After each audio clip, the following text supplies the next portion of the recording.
lahat ng isa sa atin na nandito ngayong umaga. Na pinagkatipon-tipon tayo ng Lord upang makapakinig ng mga maikling devotion sa umaga na to. Kamusta po ba ang bawat isa? Tayo po ba ay handa na makinig sa maikling devotion na ito? Sa may mga dala po ng Biblia ngayong umaga, maaari po nating buksan sa Book of 2 Timothy 3:16-17.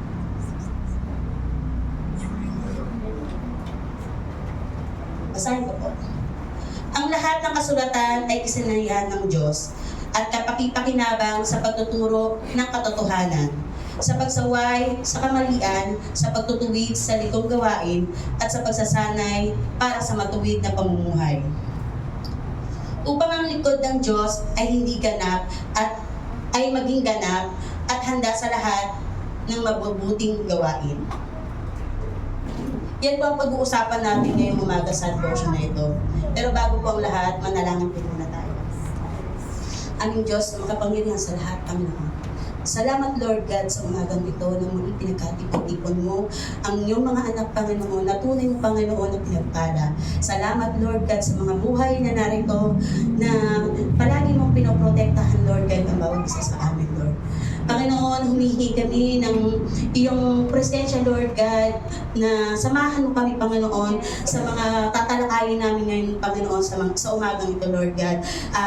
Linisin mo kami, Lord God, at i-correct mo, Panginoon, ang mga pag-iisip namin, Panginoon, sa iyong salita, Lord God. Salamat, Diyos, salamat sa lahat, Panginoon. At Panginoon, pagkasamahan mo po ako ngayong umaga na ito, gamitin mo lamang po ako na maihatid, Lord God, maihayag ang iyong salita sa bawat isa, Lord God. Kaya naman, Panginoon, ibinabalik ko na po ang papuri at pagsamba sa iyong pangalan na si Jesus. Amen.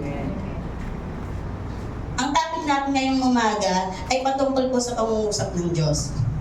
Ang konsepto natin ngayon ay God breath. God breath. Paano nga ba mangusap ang Diyos sa atin?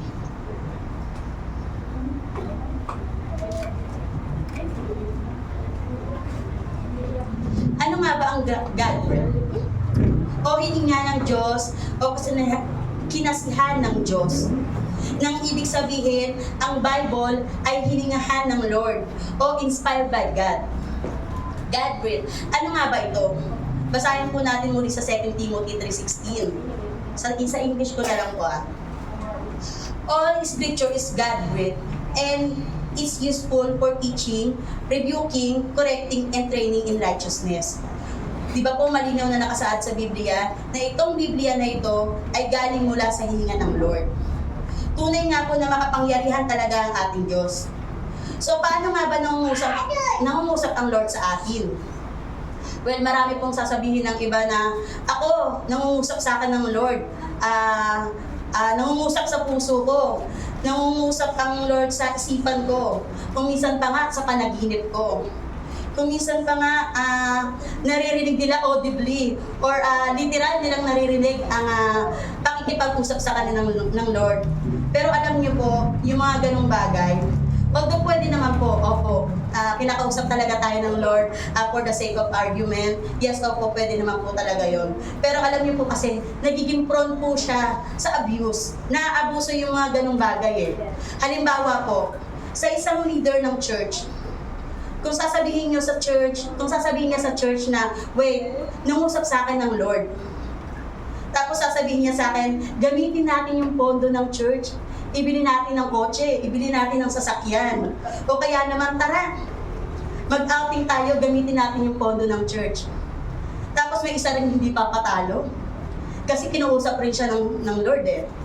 Sasabihin, ibigay yung pera ng church sa ibang tao o anumang project na walang kinalaman sa gawain ng church. Isipin na lang po natin kung lahat ng tao kakausapin ng Diyos audibly o literal na kinakausap ng Diyos maaaring magkaroon ng kaguluhan sa isang church. Amen po. Amen. Tsaka isa pa po, kung meron isang tao lang na kinakausap ng Diyos audibly or literal na kinakausap ng Diyos, kapag nagdesisyon siya, Nakakatakot. Nakakatakot, di ba po? Pag nagdesisyon yung tao kinakausap ng Lord. Kasi, paano ka pakukontra dun sa bagay na pinagdesisyonan niya? Kasi, hindi ka na makakakontra kasi Diyos na yung nangungusap sa kanya eh.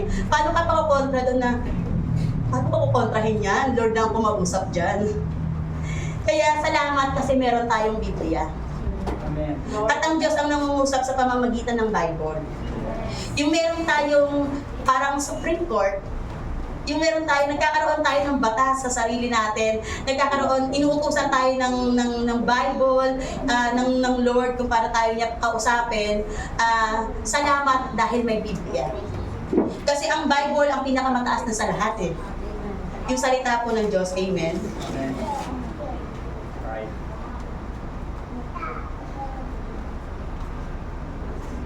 Kaya kahit anong sabihin, nangungusap sa iyo yung Diyos, kapag ang pangungusap ng Lord sa iyo, hindi pumasa sa standard ng Bible, mas paniniwalaan pa rin natin ang Biblia. Amen. Yun po ang kahalagahan yun eh. Yes.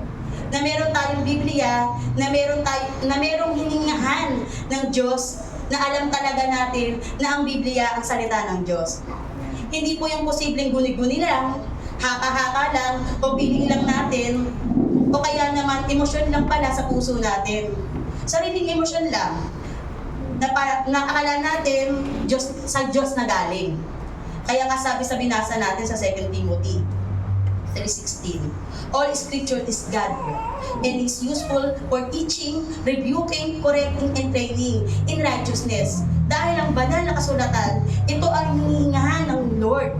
Ito ay kagamit-gamit. Sabi nga po sa Tagalog, ang lahat ng kasulatan upang ang likod ng Diyos ay maging ganap at handa lahat ng mabubuting gawain. Ibig sabihin na ang basihan natin yung salita ng Diyos. All scripture is God-written. Sabi po yan ni Apostle Pablo. Basically, ang Biblia ang basihan natin kapag ang isang tao, sinasaway tayo sa pamamagitan ng principle sa Bible, makinig tayo. Dahil po galing sa Diyos yun.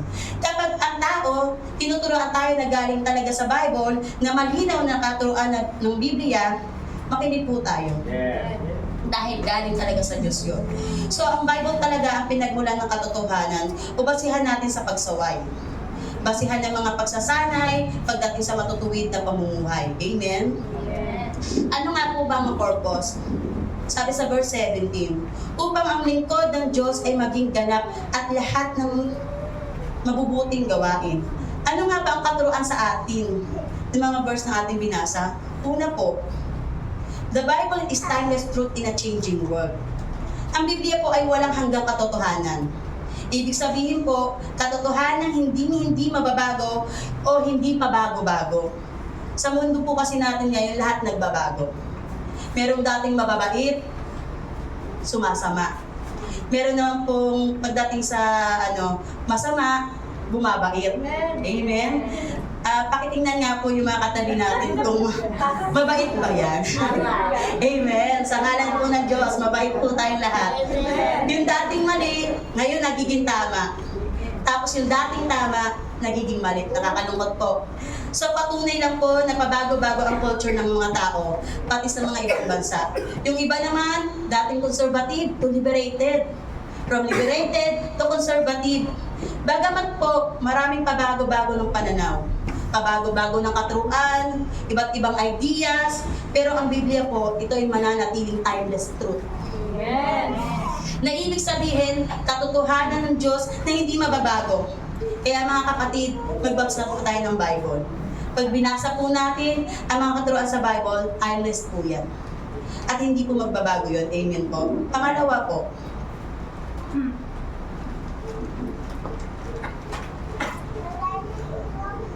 the Bible is the breath of God speaking to us. Kaya po, pag nagbabasa tayo ng Bible, isipin natin mabuti mga kapatid na ito ay hininga ng Diyos. At kung wala tayong hininga, wala tayong buhay. Ulitin ko po, yung Bible po, yan po ang salita ng Diyos. Isipin natin kung wala tayong salita ng Diyos, para tayong isang patay. Wala ka na rin buhay. Parang hindi ka na rin humihinga. Alam niyo po yung salitang God breath ay hindi ordinaryong salita. Hindi lang siya ordinaryong salita. Marahil nga po si Apostol Pablo nga lang po yung gumamit yun, ng term na yun. At kung babalikan po natin ang Book of Genesis, chapter 1 to 2, nung nilikha ng Diyos si Adan, hiningahan niya. Binigyan niya ng buhay sa pamamagitan ng hininga niya. Kung walang hininga ng Diyos, hindi mabubuhay ang tao. Ibig sabihin, yung salita ng Lord na yan, salita ng Lord, yan ang bubuhay na yan. Yan ang bubuhay sa atin. Pero ang salita ng Lord, parang hindi na rin tayo, kung wala tayong salita ng Lord, parang hindi na rin tayo humihinga. Amen po. Sabi nga po sa Deuteronomy 8, verse 3. Tinuruan niya kayo magpakumbaba. Ginutom niya nga kayo bago binigyan ng mana. Isang pagkain na hindi kilala ng inyong mga ninuno. Ginawa niya ito upang ipaunawa sa inyo na ang tao ay hindi lamang sa tinapay na mabuhay, kundi sa bawat salitang nagmumula sa bibig ni Yahweh.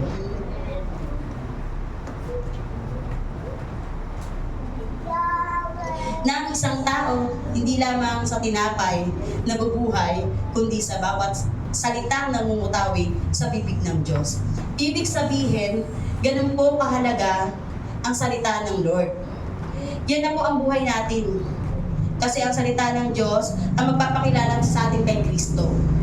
Because without God, we are not fully alive. Amen? Every time po na nagbabasa tayo ng Biblia, isipin po natin yung Diyos yung bumubulong sa atin. Pag nagbabasa tayo ng Bible, si Lord yung bumubulong sa atin. Kung ano yung katotohanan o katuruan at ibibigay niya talaga sa atin ang mga principle na dapat sa buhay. Hindi po yung bulong ng mga kapitbahay natin, mga may dalang chismis na, ay Marcy, ganito. Hindi po ganon. Pakikinggan po natin yung bulong ng Lord every time po na nagbabasa tayo ng Biblia. Ano pa po? Pangatlo po. The Bible is the wisdom of God amidst to chaos. Amidst chaos. Yung salita ng Lord, yung wisdom ng Diyos, ang gagabay sa atin sa gitna ng kaguluhan, bagyo ng ating buhay. Kaya kung patuloy tayong magbasa ng salita ng Diyos, huwag po nating patalinuhin ang ating mga sarili ng mga principles sa mga makabundong bagay, na mga gawain sa labas, kundi patalinuhin po natin ang ating sarili. Bigyan natin ng karunungan ng ating sarili na nagbumula sa Diyos. Amen po. At ang karunungan po na yan, binibigay ng Diyos, matatagpuan natin sa ating Biblia. Pansinin niyo po yung mga Kristiyanong laging nagbabasa ng Biblia. Sila yung marunong sa buhay. Kasi yung Bible ang nagbibigay sa iyo ng karunungan. Amen. At hindi po yan ordinaryong karunungan o wisdom lang. Yan po ay wisdom ng Lord. Nanggaling sa Lord yan. Kapag ikaw ay babad sa Biblia o nagbabasa tayo ng Bible, magiging marunong ka talaga dito sa mundo.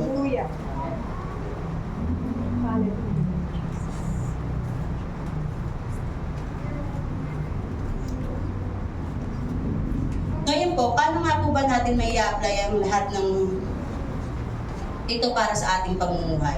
Una po, stand firm on God's Word. Kung ano pong katotohanan na mababasa po natin sa ating Biblia, tindigan po natin. Doon tayo tumayo. Pag nagbabasa po tayo ng Bible, tingnan natin na baka merong principle o katuruan ng mga pangako ng Lord. Pag may pinangako po kasi ang Lord, dito sa Bible, panghawakan natin. Tumayo tayo sa promises ng Lord at huwag tayong matinag. Dahil sabi ng Biblia, heaven and earth will pass away, but the word of God will stand forever. Ang salita ng Diyos ay hindi magbabago. Kaya pag ikaw ay nakatuntong sa salita ng Lord, ikaw ay mananatiling matatag. Yes. Pangalawa po, shape your life with God's wisdom. Obserbahan niyo po yung mga taong babad sa salita ng Lord. Sila po yung marunong at laging tama sa mga desisyon na ginagawa nila sa kanilang buhay. You will never go wrong when you listen to the wisdom of God. Kailanman hindi ka magkakaroon ng mali. Kung sinusunod lang natin ang wisdom ng Lord. Kaya mga kapatid, hayaan natin ng ating mga sarili, punuin ang ating mga isipan, mahubog tayo, mahubog ang ating sarili ng karunungan na nagmumula sa Diyos. Kada magbabasa tayo ng Bible, namumold tayo, namumold ang ating mindset, puso. As time goes by, mas lalo tayong magiging marunong at wais na Kristiyano. And last, serve faithfully and be equipped for God's Word. Bakit po natin binabasa yung salita ng Lord? Bakit need pa natin pakumbaba at magpatuwid sa salita ng Lord? Kapag meron tayong mali na ginagawa, kinukorek tayo ng salita ng Diyos. Bakit? Sabi sa verse 17,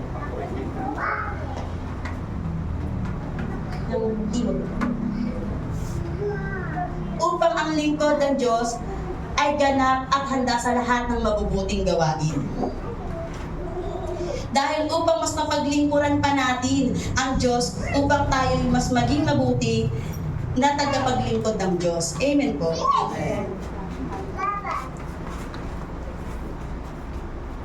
Sabi po, di ba, na serve faithfully.